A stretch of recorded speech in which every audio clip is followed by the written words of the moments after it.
आज संध्या की बड़ी बहन ममता को देखने लड़के वाले आने वाले थे। कुछ देर इंतजार करने के बाद लड़के वालों ने दरवाजे पे दस्तक दे दी। संध्या जल्दी से लड़के वालों के लिए चाय व नाश्ता लेकर आई। संध्या दिखने में बहुत खूबसूरत थी। लड़के वालों ने संध्या को देखते ही कहा, हमें लड़की बहुत पसंद है। ये सुनते ही संध्या ने कहा, नहीं नहीं, लड़की मैं नहीं, मेरी बड़ी बहन ममता है। इस बात पर ममता के होने वाले मंगेतर ने कहा, सॉरी, हमें लगा लड़की आप ही हैं। संध्या ने मजाक में हंसते हुए कहा, जीजा जी, मेरा पति किसी राजकुमार से कम नहीं होगा। संध्या को अपनी खूबसूरती पर बहुत घमंड था। संध्या ने कहा, अच्छा आप लोग चाय नाश्ता करिए, तब तक मैं दीदी को लेकर आती हूँ। कुछ देर बाद संध्या की बड़ी बहन ममता लड़के वालों के सामने आई। ममता पढ़ी लिखी तो थी, पर वो दिखने में एकदम सिंपल और साधारण लड़की थी। लड़के वालों ने ममता को पसंद कर लिया। कुछ दिन बाद ममता और सुधीर की शादी हो गई। ममता दुल्हन बनकर सुधीर के घर आई। सुधीर बहुत अच्छा इंसान था और एक सॉफ्टवेयर कंपनी में इंजीनियर था। ममता सुधीर के साथ बहुत खुश थी। सुधीर ममता की हर खुशी का ख्याल रखा करता था। अगले हफ्ते ममता और सुधीर हनीमून के लिए शिमला जाने वाले थे। ममता अपनी तैयारियों में लगी हुई थी। वो दिन भी आ गया जब ममता और सुधीर हनीमून के लिए निकल गए। वो दोनों बहुत खुश थे। हनीमून के दौरान दोनों ने खूब एंजॉय किया। एक हफ्ता गुजर जाने के बाद ममता और सुधीर दोनों घर पर आ गई। सुधीर एक जिम्मेदार इंसान था। वो अपने काम में जुट गया। धीरे धीरे ममता भी अपनी घर गृहस्थी में जम गई और अपने घर को अच्छे से संभालने लगी। कुछ दिन बाद पता चला कि ममता माँ बनने वाली है। ममता की प्रेगनेंसी की खबर सुनते ही सुधीर की खुशी का ठिकाना न रहा। वो बहुत खुश हुआ। धीरे धीरे करके ममता का 9वां महीना पूरा हुआ। ममता ने एक बेटे को जन्म दिया। बेटा हो जाने के बाद सुधीर का प्यार ममता के प्रति और ज़्यादा बढ़ गया। वो पहले से भी ज़्यादा ममता को प्यार करने लगा। ममता और सुधीर एक दूसरे के साथ अपनी घर गृहस्थी में बहुत खुश थे। पर अचानक उनकी खुशियों को किसी की नज़र लग गई। एक दिन ममता किसी काम से मार्केट गई हुई थी। अचानक सामने से ट्रक आया और उसे टक्कर मार दिया। ममता को जल्दी से हॉस्पिटल ले जाया गया। ममता के सिर में काफ़ी चोटें आई थी। उसे आईसीयू में एडमिट कराया गया था। उसकी हालत बहुत ज़्यादा नाजुक थी। डॉक्टरों ने ममता के इलाज में अपनी जी जान लगा दी, पर वो ममता को बचा नहीं सके और ममता ये दुनिया छोड़कर चल बसी।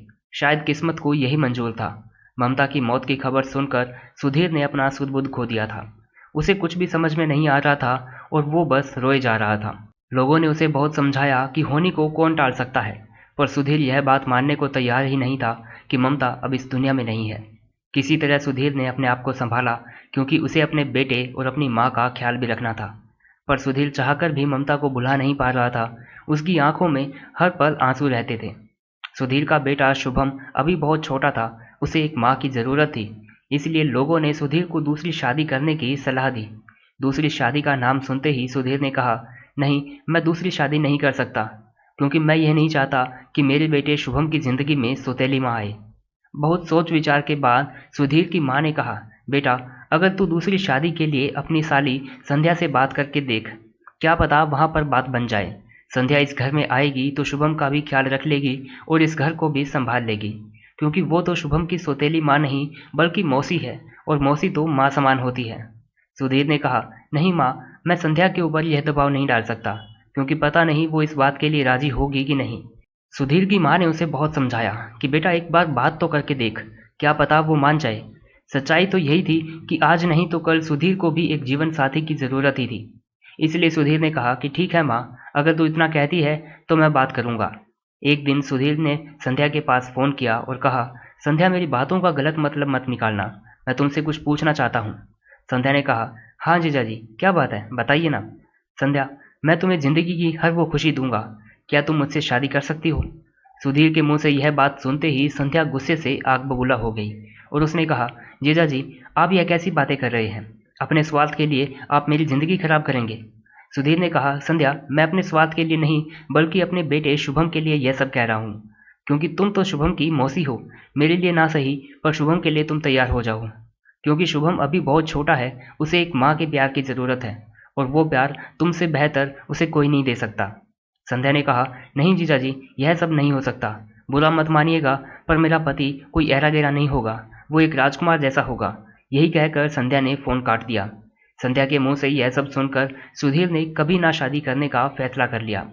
सुधीर ने अपनी माँ को समझाते हुए कहा कि माँ, अब यह सब छोड़ो और शुभम का ख्याल रखो, हम दोनों मिलकर शुभम को संभाल लेंगे, पर किसी और के हाथों में मैं शुभम को नहीं छोड़ सकता। पता नहीं कौन आएगी और मेरे शुभम का क्या हाल करेगी। सुधीर ने कहा, माँ, जब शुभम थोड़ा बड़ा हो जाएगा तब मैं अपनी शादी के बारे में सोच सकता हूँ, पर अभी नहीं। कुछ दिन बाद पता चला कि संध्या की शादी होने वाली है और सुधीर के घर उसकी शादी का कार्ड आया है। सुधीर ने अपनी माँ से कहा, माँ, संध्या की शादी में आप चली जाना, मेरा मन ठीक नहीं है। संध्या की शादी बड़े धूमधाम से हुई। संध्या का पति नवीन वाकई में बहुत खूबसूरत था। शादी हो जाने के बाद संध्या दुल्हन बनकर ससुराल आई। शादी के शुरुआती दिनों में नवीन का रवैया संध्या के साथ काफ़ी अच्छा था, पर कुछ दिन बीत जाने के बाद नवीन ने अपना चाल चलन दिखाना शुरू कर दिया। अब वो हर रोज़ शराब पीकर आता और संध्या के साथ मारपीट करता। संध्या ने अपनी ज़िंदगी के बारे में यह सब सपने में भी नहीं सोचा था कि उसके साथ ये सब होगा। नवीन दिखने में खूबसूरत तो था, पर वह अच्छा इंसान नहीं था। वो जितना कमाता उसका आधा पैसा अय्याशियों में उड़ा देता था। इसी तरह दिन कटते गुजरते एक दिन संध्या को पता चला कि वो माँ बनने वाली है। माँ बनने की खबर जानते ही संध्या अपने मायके चली आई। मायके आने के बाद उसने अपनी माँ से कहा, माँ, अब मैं नवीन के साथ एक पल भी नहीं रह सकती, क्योंकि नवीन अच्छा इंसान नहीं है। वो शराब पीकर मुझे मारता पीटता है। माँ, मुझे लग रहा है कि मैं प्रेग्नेंट हूँ और इस बच्चे को मैं इस दुनिया में नहीं लाना चाहती। मैं अबॉर्शन करवाना चाहती हूँ, क्योंकि अगर यह बच्चा मेरी ज़िंदगी में आ गया तो इसकी परवरिश के लिए मजबूरन मुझे नवीन के घर जाना पड़ेगा। संध्या की माँ ने संध्या को समझाते हुए कहा, पर बेटा, ऐसा कैसे हो सकता है? इतना जल्दी तुम अपने पति को कैसे छोड़ सकती हो?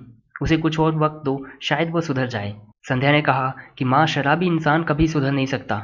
माँ, अब मैं किसी की नहीं सुनूंगी, क्योंकि दोबारा मुझे उस घर में नहीं जाना। मैंने बहुत बर्दाश्त कर लिया, पर अब नहीं। अगले दिन संध्या और उसकी माँ एक लेडी डॉक्टर को दिखाने हॉस्पिटल गई। हॉस्पिटल जाने के बाद पता चला कि संध्या का अबॉर्शन नहीं हो सकता, क्योंकि संध्या का बच्चा उसके पेट में 5 महीने से ज़्यादा हो चुका है और उसकी जान को खतरा है। डॉक्टर के मुंह से संध्या ने जब यह बात सुनी तो वो फूट फूट कर वहीं पर रोने लगी। संध्या को रोता हुआ देखकर डॉक्टर ने संध्या से पूछा, आप रो क्यों रही है? आप तो शादीशुदा हैं और आपके पेट में आपका पहला बच्चा भी है। अगर वो पैदा भी हो गया तो कोई बात नहीं। संध्या ने रोते हुए डॉक्टर से कहा, नहीं, यह बच्चा मुझे नहीं चाहिए, क्योंकि मैं अपने पति से तलाक लेना चाहती हूँ। अगर यह बच्चा मेरी ज़िंदगी में आ गया तो मैं अकेले इसकी जिम्मेदारी कैसे उठाऊंगी? यही कहते हुए संध्या डॉक्टर के क्लिनिक से बाहर निकली। उसकी आंखों में ढेर सारे आंसू थे। वह सिसक कर रो रही थी। संध्या और उसकी माँ हॉस्पिटल से बाहर निकलने ही वाले थे, तभी अचानक वहां पर संध्या के जीजाजी यानी ममता के पति सुधीर मिल गए। संध्या की आंखों में आंसू देखकर सुधीर ने पूछा, क्या हुआ संध्या, तुम रो क्यों रही हो? सुधीर को देखकर संध्या की सिसकियां और ज़्यादा बढ़ गई। उसके मुंह से आवाज़ नहीं निकल पा रही थी। तभी संध्या की माँ ने सुधीर को सारी सच्चाई बता दी। सुधीर यह सब सुनकर बहुत सोच में पड़ गया। उसने कहा, आप लोग घबराइए मत, कोई ना कोई सॉल्यूशन ज़रूर मिल जाएगा। संध्या ने रोते हुए कहा, नहीं, कोई सॉल्यूशन नहीं मिलेगा, मुझे मजबूरन उस शराबी के पास जाना पड़ेगा। सुधीर ने संध्या को समझाते हुए कहा, नहीं संध्या, घबराओ मत, हम तुम्हारे बारे में कुछ सोचेंगे। उस शराबी के पास हम तुम्हें दोबारा नहीं जाने देंगे। तुम्हारी किसी अच्छे इंसान से दूसरी शादी करवा देंगे। रोते हुए संध्या ने कहा, कौन करेगा मुझसे शादी? सुधीर जी, क्या आप मुझसे शादी कर इस बच्चे की जिम्मेदारी उठा सकते हैं? इस बात पर सुधीर ने कहा, माफ़ करना संध्या, पर मैंने कभी शादी ना करने की ठान ली है। अब मैं शादी नहीं कर सकता और अब मेरा बेटा शुभम भी बड़ा हो गया है। सुधीर के मुंह से यह बात सुनते ही संध्या हाथ जोड़ते हुए सुधीर के सामने गिड़गिड़ाते हुए बोली, ऐसा मत करिए सुधीर जी, मेरे लिए ना सही पर मेरे पेट में पल रहे उस मासूम के लिए मान जाइए, क्योंकि नवीन अच्छा इंसान नहीं है, वह मुझे और मेरे बच्चे को जीते जी मार डालेगा। सुधीर ने कहा, संध्या, क्या वो दिन तुम्हें को याद है जब मैंने भी तुमसे अपने बच्चे की परवरिश की भीख मांगी थी? तुमसे शादी करने को कहा था, पर तुम नहीं मानी। संध्या ने हाथ जोड़ते हुए कहा, सुधीर जी, मुझे माफ़ कर दीजिए, शायद उसी गलती की सज़ा आज मुझे मिल रही है।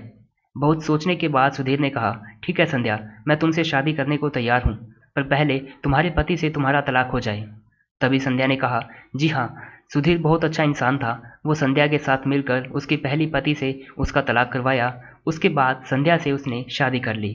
शादी के कुछ समय बाद संध्या ने एक बेटी को जन्म दिया। सुधीर संध्या की बेटी को बहुत प्यार करता है। संध्या भी अब सुधर गई थी। वह सुधीर और अपनी बहन ममता के बेटे शुभम को माँ जैसा प्यार करती है। संध्या और सुधीर दोनों को एक जीवन साथी की ज़रूरत थी। दोनों ने एक दूसरे के साथ शादी करके अपने अपने बच्चों की ज़िंदगी संवार ली। सुधीर के बेटे को माँ मिल गई थी और संध्या की बेटी को बाप का प्यार। संध्या सुधीर के साथ बहुत खुश है। दोस्तों, इसी को कहते हैं समय। किसका समय कब बदल जाए कुछ कहा नहीं जा सकता, इसलिए इंसान को कभी भी घमंड नहीं करना चाहिए। तो दोस्तों ये थी हमारी आज की कहानी। कमेंट करके ज़रूर बताइएगा कि आपको कहानी कैसे लगी, और अगर कहानी अच्छी लगी हो तो प्लीज़ इस कहानी को लाइक कीजिएगा और चैनल को प्लीज़ सब्सक्राइब कीजिएगा।